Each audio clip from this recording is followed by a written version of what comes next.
your play-by-play for the Edmonton Canucks. You got it locked in the line change, a Vancouver Canucks podcast. Canucks Nation, welcome back to the Line Change, a Vancouver Canucks podcast. Roster management. Those are the two words every Canucks fan has been waiting to hear this trade deadline season, but we didn't expect them to be attached to Tyler Myers. Up until now, Myers was the veteran we thought was staying put. He lives in BC all year round. He's got a full no-move clause, and he's in year 2 of a 3-year extension. But things have changed, and they've changed fast. Today, we're breaking down the Kevin Weeks report, the Darren Dreger update, and we're going deep on the actual landing spots. Where does a 6'8" veteran defender actually fit in this market? Now, Patrick Allvin confirmed yesterday afternoon that Myers was being held out of the line. He's being held out of the lineup against the Jets for roster management purposes. The same move, although pretty sure it was different wording, the same move that we saw with JT Miller before he was dealt to the New York Rangers in that game against Dallas last year. Now, TSN's Darren Dreger added even more fuel to this by reporting that the Canucks have already presented Myers with a trade option to consider. He and his agent, JP Barry, are currently deliberating it. Remember, Myers has all the power here. He has to waive that no-move clause to make this happen. He decides where he goes. That's the whole purpose of a no-move clause. It gives the player all the power. We saw this with Artemi Panarin and him being traded to the LA Kings, and how the Rangers got absolutely fleeced by the Kings because Panarin picked the LA Kings, just like how JT Miller picked the New York Rangers. Now, Myers is in his 7th season here with the Canucks. While he's been a steady top 4 option, at least I feel as though he had his best years, you could say, or even argue rather, when Rick Tocchet was the coach. He really kind of flourished underneath Rick Tocchet. It's obviously been a tough year for both Myers and the team. Through 57 games, he's at a -25 with only 9 points. Not that we really expect Myers to really put a whole lot when it comes to the points column.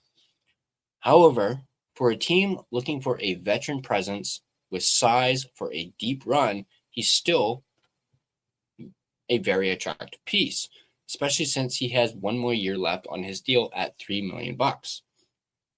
So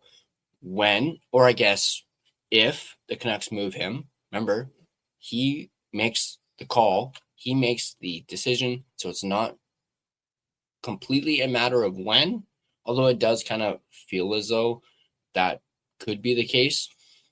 They obviously shed that $3 million off their cap, and hopefully when they move Kane as well, that'll shed an additional $5 million in cap space.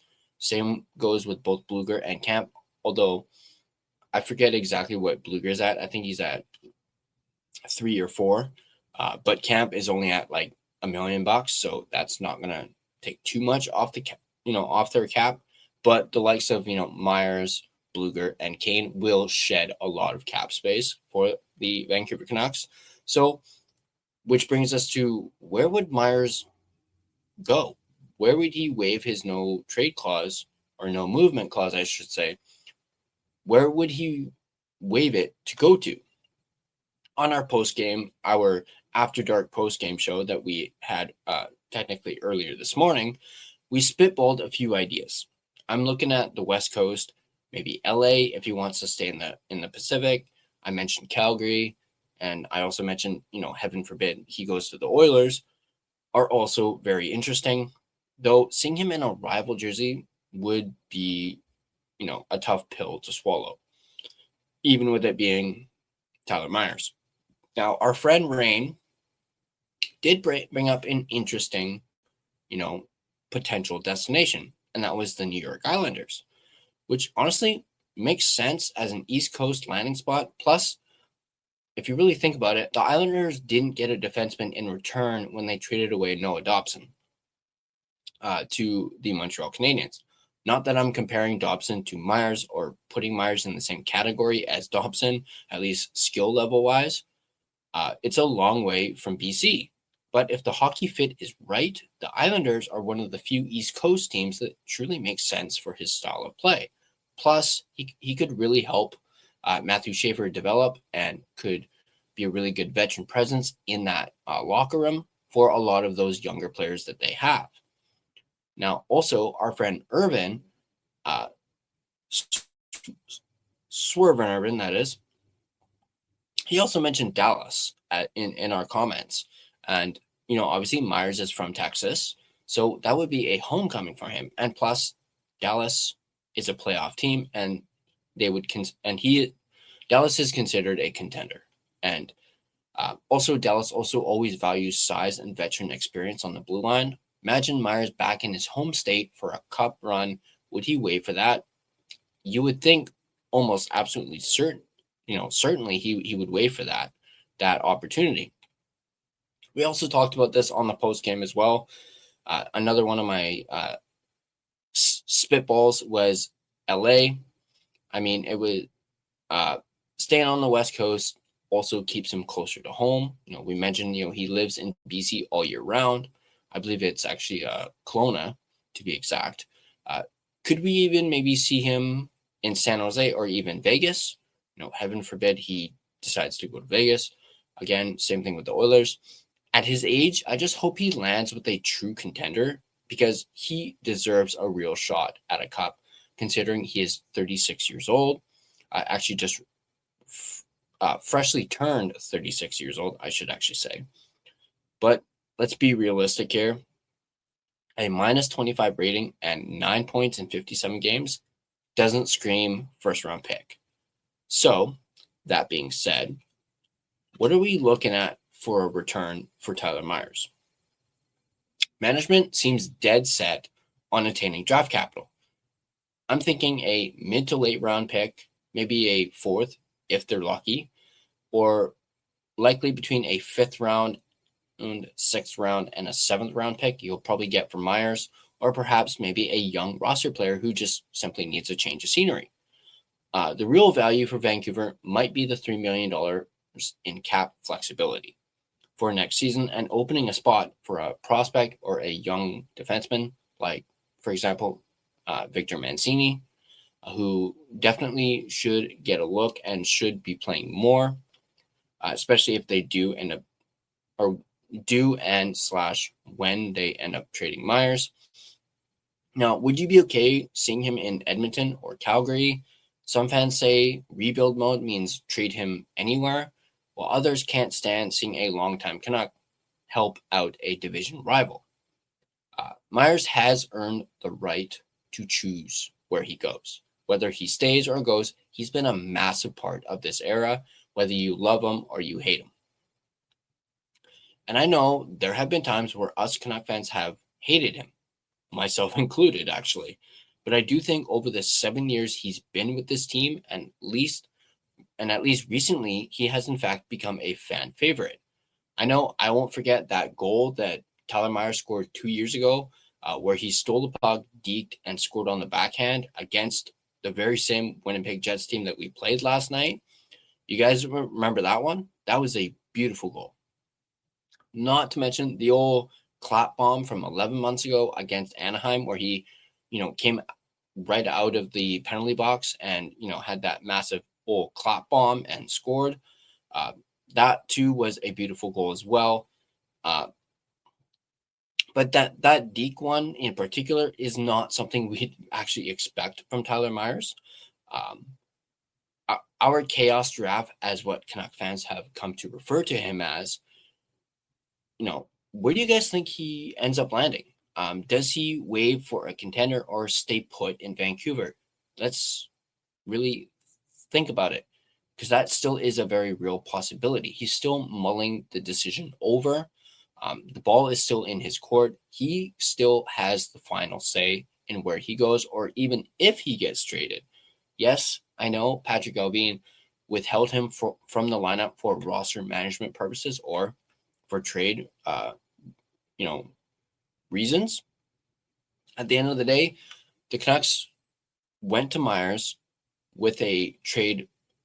I don't want to say trade offer, but with a potential trade, that they like. Clearly the Canucks like this trade, or else they probably would have never gone to Myers about it.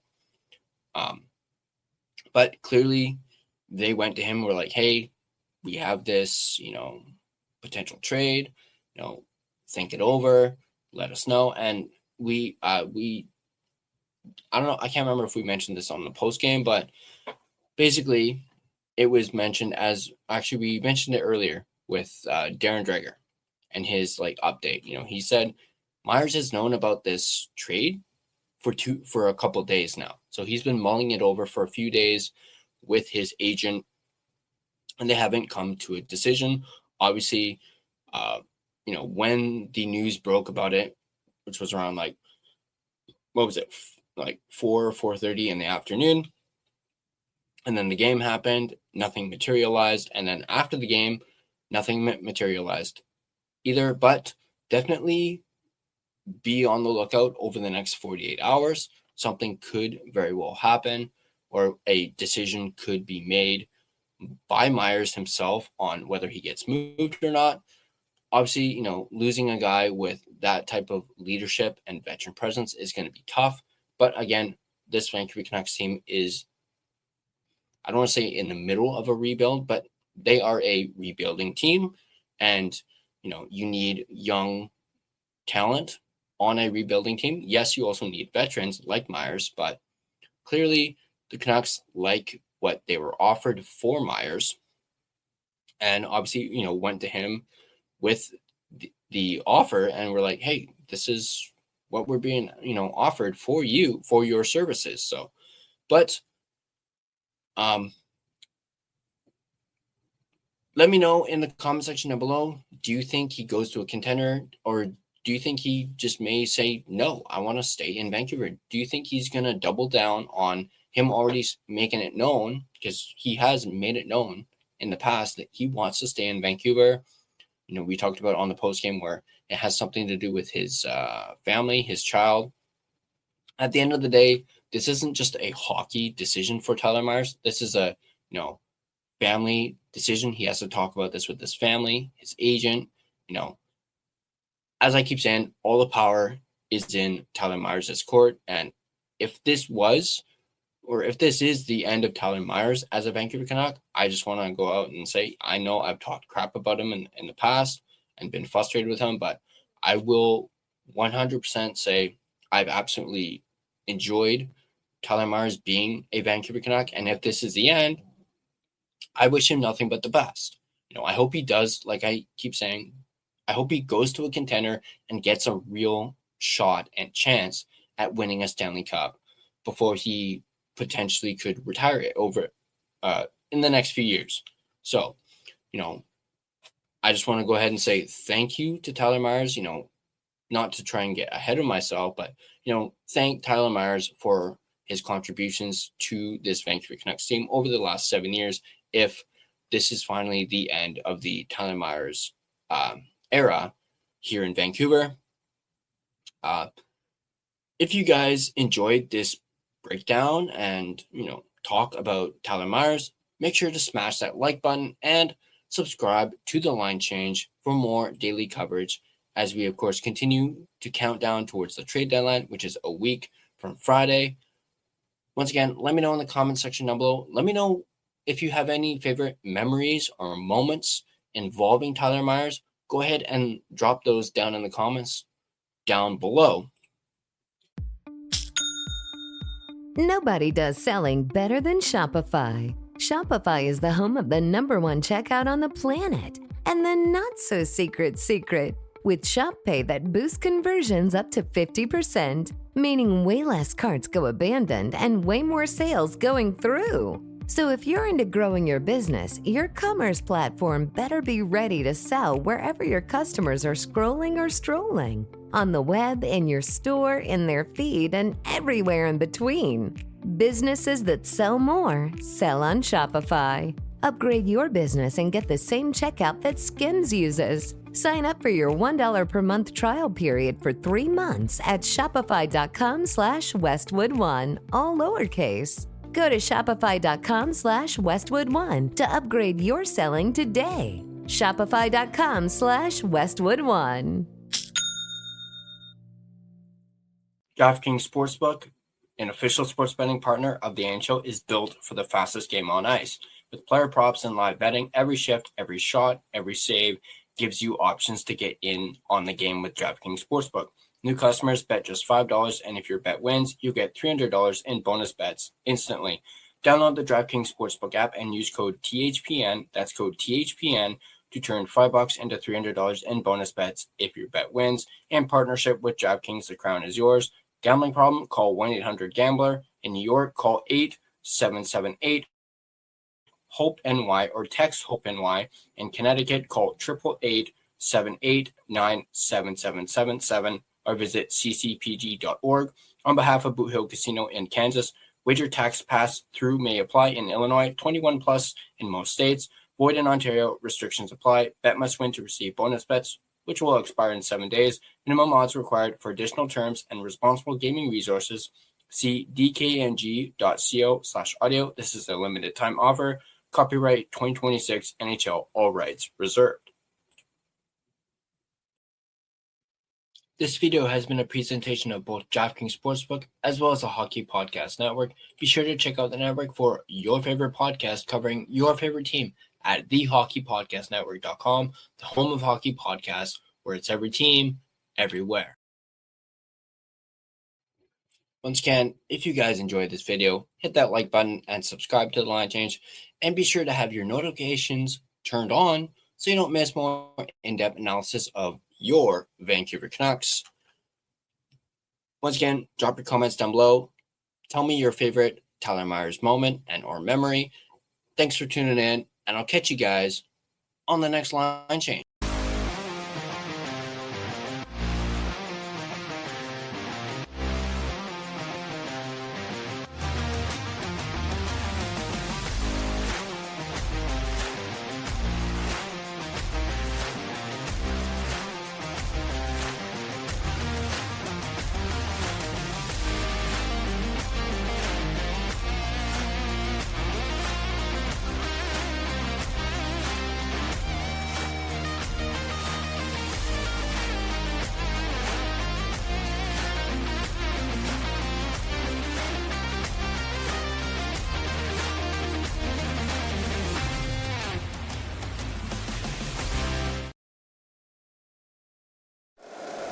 If you like the show, please take a moment to rate, review, and subscribe. It really does help the show to grow. Thank you for listening.